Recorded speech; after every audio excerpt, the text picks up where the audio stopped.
আপনি জানলেন আল্লাহ সুবহানাহু ওয়া তাআলা ক্ষমাশীল, আপনি জানলেন আল্লাহ সুবহানাহু ওয়া তাআলা দয়াবান, কিন্তু এই যে আজকের রেজাল্টটা দেখেন, আজকে সারাদিন আমাদের দ্বারা পাপ হয়েছে। কতজন ব্যক্তি বলতে পারবে যে আমি আল্লাহর কাছে আজকে ক্ষমা চেয়েছি? কতজন ব্যক্তি আছেন? কতজন ব্যক্তি আছেন যাদের 40, 50, 60 বছর পার হয়ে গেছে, কিন্তু আপনি সত্যি সত্যি আল্লাহর কাছে ক্ষমা চেয়েছেন? এমন কতজন ব্যক্তি আছে? এটা হচ্ছে দেখার বিষয়।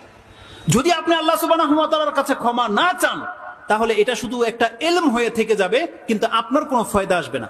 আপনি সব সময় শুধু জেনেই গেছেন আল্লাহ সুবহানাহু ওয়া তাআলা ক্ষমাশীল, আল্লাহ সুবহানাহু ওয়া তাআলা দয়াবান, কিন্তু আপনি আল্লাহর কাছ থেকে কোনোদিন চাননি।